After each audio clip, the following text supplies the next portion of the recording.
Yo les gens, c'est un mèche. Donc on se retrouve aujourd'hui pour une nouvelle vidéo sur une nouvelle série, donc pour créer un jeu. Donc voilà. Donc qui dit jeu dit nom. Donc nous allons tout de suite lui donner un nom. Donc vous le nommez comme vous voulez, mais moi justement ça va me donner une idée. Nouveau projet.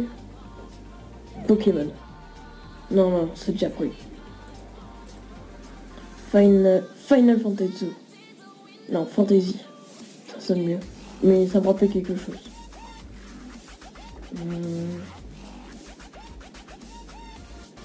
Ouais, mais c'est du foutage de gueule. Ça y est, j'ai un nom. Battle Monster. Maintenant fait, vous avez juste à créer votre projet. Et donc, qui dit jeu, qui dit nom, qui dit image, donc nous allons créer une image pour notre jeu. Ah, qu'est-ce qu'on est serré au fond de cette boîte. Chante les sardines, chante les sardines. Ah, qu'est-ce qu'on est serré au fond de cette boîte. Chante les sardines entre l'huile et les aromates. Bien sûr que c'est vraiment facile. Bon, maintenant nous avons vraiment créé notre jeu. Donc tout d'abord, nous allons nous intéresser au gameplay de base, ce qui est des déplacements, des actions et de l'environnement. Mais bon, nous allons nous occuper seulement du déplacement pour cette partie 1. Donc nous voilà sur Unity. Et donc je vais vous présenter d'abord les différentes fenêtres qu'il y a. Donc tout d'abord, il y a l'inspecteur qui permet de voir la caméra, etc. Là, il y a la console qui permet de corriger les problèmes merdiques qui nous font chier. Et donc là, il y a l'inspecteur, justement, je voulais dire l'hiérarchie, mais voilà. Donc, tout d'abord, bien sûr, là, nous pouvons commencer à créer des dossiers. Donc voilà, je crée des dossiers. Je vous conseille de créer un dossier modèle pour le modèle en 3D, ainsi qu'un dossier script. Et bien sûr, à la fin, un dossier texture. Maintenant que vous les avez fait, vous avez juste à glisser votre personnage que vous avez téléchargé ou celui de la vidéo que je donne dans la description. Donc voilà, moi par exemple, là c'est Petit Nain. Et donc vous le mettez dans le dossier modèle. Maintenant fait, nous pouvons déplacer donc le Petit Nain et bien sûr déplacer la caméra. Donc là bien sûr vous voyez la caméra, vous pouvez la bouger, etc. Mais mieux vous créer un terrain. Voilà, maintenant bougeons la caméra de sorte qu'on ait un bon angle de vue. Sûr, vous pouvez, comme je l'ai dit, vous pouvez la faire tourner, c'est libre à vous de faire comme vous voulez.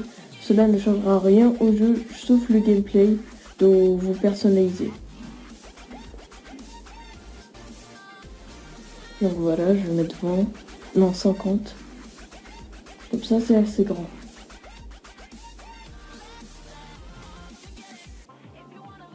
Hop, la caméra, on va la régler.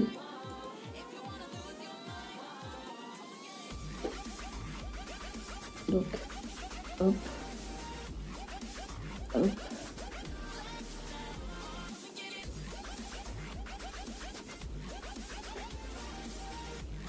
Donc voilà, là je mets les valeurs exactes. Bon, je vais les appeler les valeurs strictes pour que c'est plus simple. Pourquoi mettre des valeurs strictes? Donc comme ça vous vous repérez mieux. Donc voilà. Maintenant, nous avons créé notre lumière, donc la directional light que je viens d'ajouter. Et nous allons ajouter le petit nain ou le modèle que vous avez justement ajouté. Donc là, tout d'abord, je vais le faire tourner car il a été mis à l'envers. Donc par exemple, à la place, vous pouvez mettre 90 degrés, moins 90, vous pouvez le tourner comme vous voulez. Donc moi, puisqu'il est inversé, je dois mettre 180 degrés. Donc voilà, 180.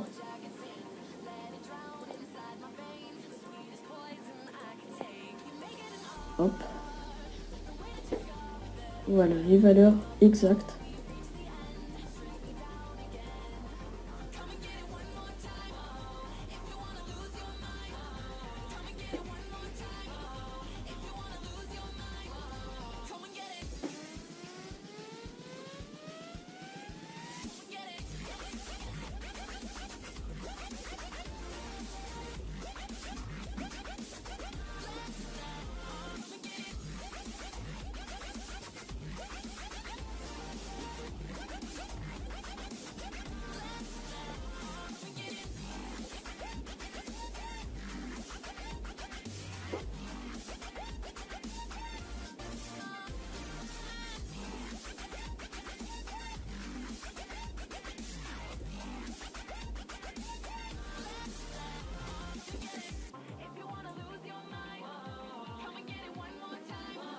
Hop, maintenant, nous allons commencer à créer notre script. Donc notre script nous permettra de faire quoi? Il nous permettra de... Notre script permettra donc de déplacer le personnage comme je l'avais dit. Donc là je vais créer un nouveau empty pour que comme ça nous puissions déplacer notre personnage. Donc le déplacer petit nain vers l'empty et nous allons attribuer un script pour l'empty.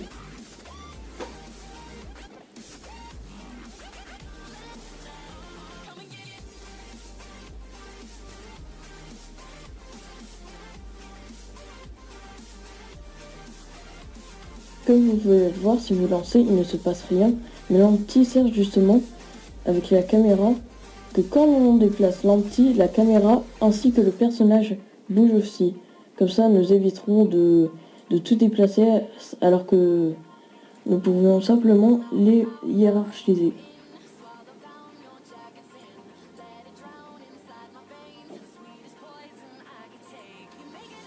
Hop, un nouveau JavaScript. Et ce JavaScript, je vais le nommer Player Movement. Vous le nommez comme vous voulez, cela n'a pas d'importance, mais c'est juste pour se repérer. Hop, dans Script.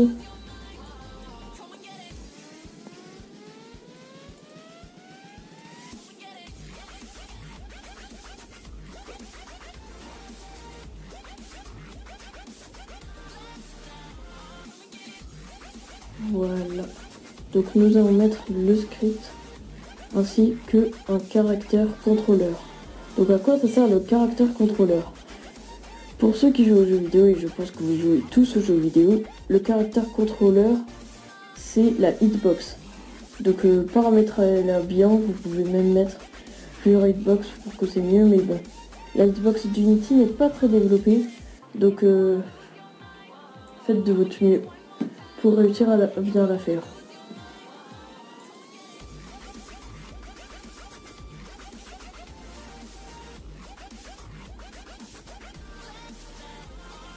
Si vous avez un problème dans le genre et que la hitbox est à un autre endroit de l'endroit où vous voulez, vous enlevez simplement le perso et la caméra bien sûr de l'empty pour après la mettre à 0,0 comme position. Ça permettra par exemple de faire déplacer aussi le caractère contrôleur. Hop.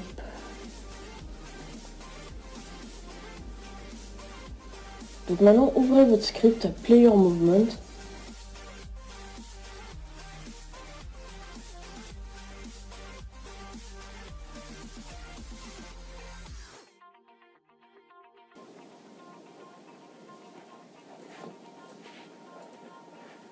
Nous allons commencer par tout enlever pour expliquer les différents trucs.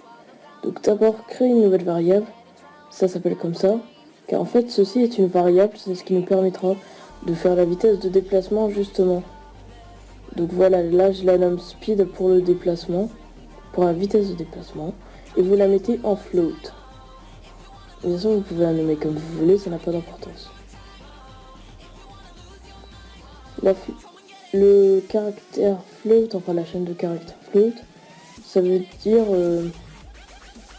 que c'est un nombre décimal.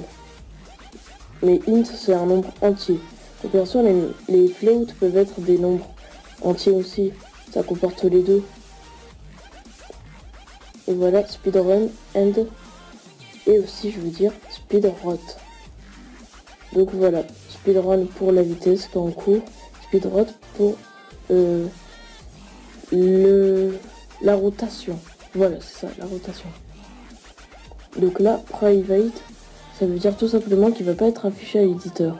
Je vous montrerai un exemple quand je vais compiler. Donc voilà, vous créez caractère et qui veut dire caractère contrôleur, enfin le type. Donc ça justement c'est la hitbox que nous allons faire. Et donc bon,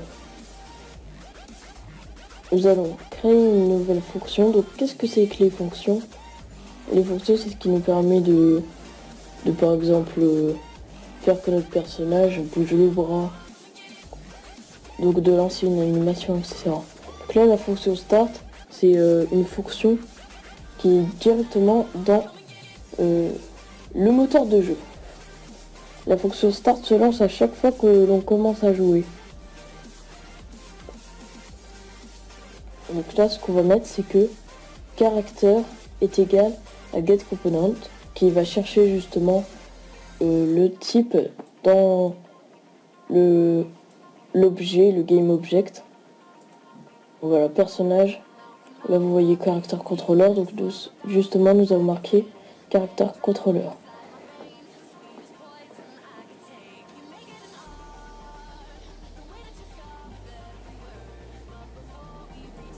Maintenant, nous allons faire une nouvelle variable privée, donc qui va se nommer move. C'est ce qui permettra de justement juste de bouger, mais pas de faire tourner, non, aussi de faire tourner le personnage. Donc nous allons mettre vecteur 3. Il contient 3 paramètres. X, c'est l'axe horizontal, Y, c'est l'axe vertical, et Z, c'est la profondeur.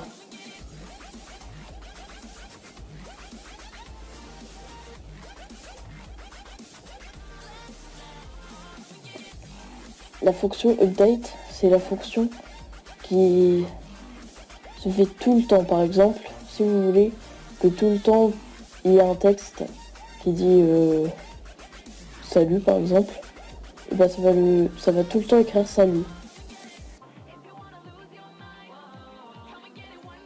Et donc là directement nous utilisons if. If, ça veut dire si en anglais, et donc ça nous permet par exemple de faire interaction de touches. Et input.getKey, c'est ce qui nous permet d'utiliser une touche. Et bien sûr, vous avez getKey down, qui est la touche quand on commence à cliquer. GetKey up, qui est la touche dès qu'on relâche le clic. Et bien sûr, getKey, c'est quand on reste appuyé sur la touche. Donc là, nous allons mettre tout simplement keycode, point. Et après, vous aurez toutes les touches dont vous avez besoin pour créer votre jeu. Donc bien sûr là ça va être la touche pour courir, donc je vais mettre left shift qui est justement le shift à gauche. Donc par exemple vous pouvez mettre Z, vous pouvez mettre plus, vous pouvez mettre tout ce que vous voulez, du temps qu'il est dans la liste que vous voyez. Donc voilà, left shift.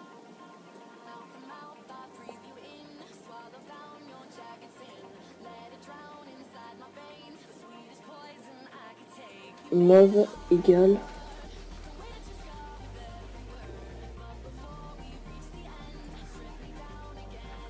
donc voilà, nous allons faire que move est égal donc à un nouveau vecteur 3. Donc nous allons tout simplement changer la position. Après nous allons faire input.getAxis comme cela. Donc input.getAxis qui nous permet par exemple en fait c'est un float, c'est ce qui nous permet de déplacer notre personnage. Par exemple, on appuie en haut, ça, getAxis est égal à 1, puis en bas c'est égal à moins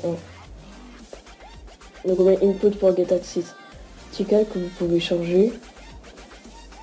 Et donc voilà, nous avons terminé avec cette ligne, ou presque. Bien sûr nous allons faire fois speedrun.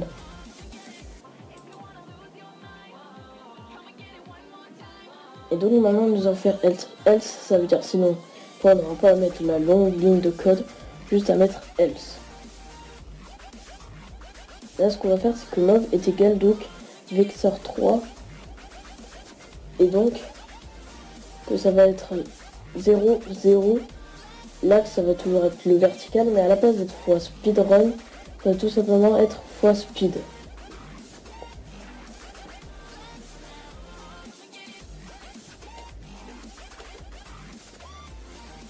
Maintenant nous allons tester donc pour voir si ça marche. Là nous lançons, comme vous voyez ça ne marche pas, tout simplement parce qu'il faut attribuer les valeurs dans Unity et ainsi mettre le script. Donc tout d'abord prenez le script et mettez-le dans personnage mais pas dans petit nom. Vous lancez, vous constatez toujours que ça ne marche pas, car il ne reste plus que les valeurs à mettre.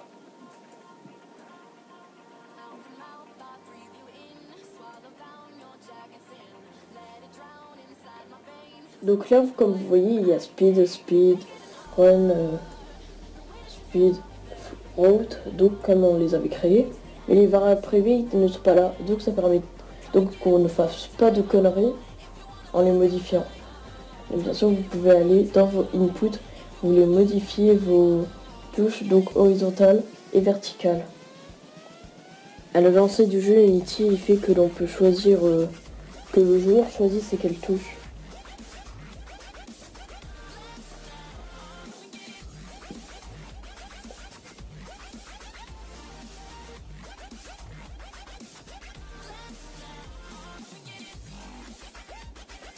Donc les valeurs, je vous conseille quand même, quand on va les mettre, de mettre un petit truc, genre 2, mais bon, moi c'est un tout petit... Moi mes modèles sont petits, donc ça va être donc logiquement plus rapide, de plus en plus ils sont petits.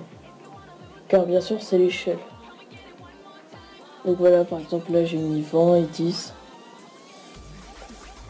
Donc nous allons rajouter contrôleur, non, 4 caractères. Caractère.mov. Et donc là on va faire déplacer le personnage. Donc là on va tout simplement mettre mov, vecteur 3 qu'on avait mis. Donc voilà, on sauvegarde. Et donc on choisit donc la vitesse. On lance. Et là vous pouvez remarquer que l'on peut avancer en avant et avancer en arrière. Mais on ne peut pas tourner et on avance beaucoup trop vite. Donc pour avancer moins vite, donc vous avez juste à changer les valeurs speedrun et speed. Vous les mettez comme vous voulez. Si vous les mettez, par exemple si speed, vous la mettez à 1, ça va être beaucoup moins rapide, puisque ça diminue, puisque ça divise par 10. Donc là vous voyez, ça avance plus raisonnablement. Et donc voilà, on a enfin fini avec ce truc. Donc maintenant nous allons mettre que l'on peut faire tourner notre personnage.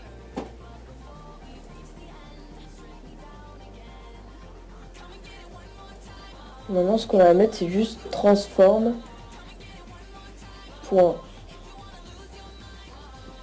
Et transform.rotate vecteur fluide. Et donc là nous allons tout simplement mettre l'axe horizontal place de l'axe vertical.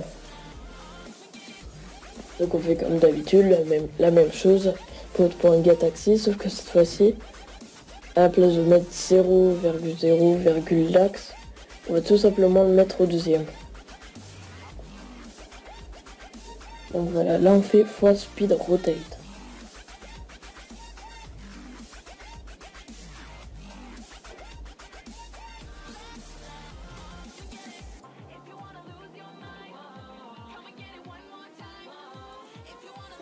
Et donc là nous mettons tout simplement mob égale transform direction, ce qui nous permettra de faire tourner qu'on avance tout le temps en avant. Donc nous mettons move.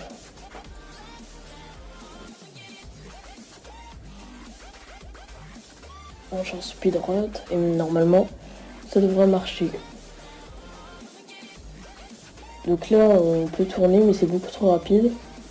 On peut même avancer donc à la direction là où c'est. Donc ça y est, maintenant nous avons réussi à déplacer le personnage. Bien sûr après vous pouvez régler les valeurs du speed route, mettre une valeur moins élevée. Par exemple 5. Donc là ce sera beaucoup moins rapide. On tournera beaucoup moins rapidement.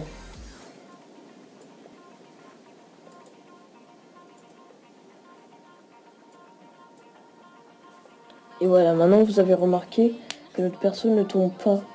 Alors que normalement il aurait dû tomber à cause de la gravité. Donc ce qu'on va faire tout simplement,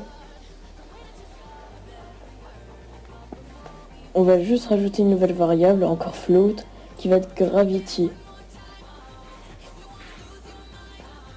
De plus en plus le gravity va être haut, de plus en plus la gravité va être grande.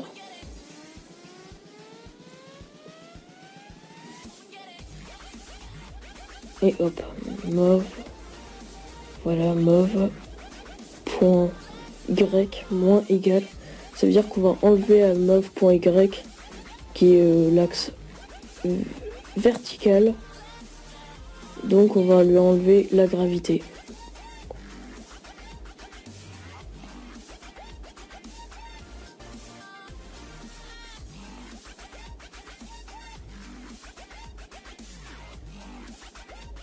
Voilà la gravité.